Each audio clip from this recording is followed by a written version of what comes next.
how to change default landing page on eToro.com. Hi everyone, welcome back to Trading for Beginners. If you use eToro regularly, you might want the platform to open on a specific page such as portfolio, watchlist, or markets every time you log in. So here is how you can easily change your default homepage on eToro. First of all, open your web browser and type in eToro.com in the URL box. Once you do, make sure that you are logged into your eToro account as well by entering your correct credentials. Once you're logged into the homepage, go to the left-hand side menu and scroll down and click Settings. From the Settings menu that appears on the screen, click on Display. Under the Display tab, go to the right-hand corner and look for Default Page Upon Login tab.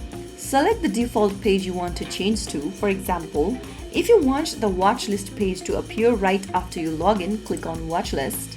Similarly, you can also choose the Portfolio tab, make a selection according to your preference, and then, once you are done, head over to the home page. Now, every time you log into your eToro account, you land in the selected home page, and there you go. That's it. If you found the video helpful, don't forget to like, share, and subscribe to our channel. I will be back again in the next video. Thank you for watching.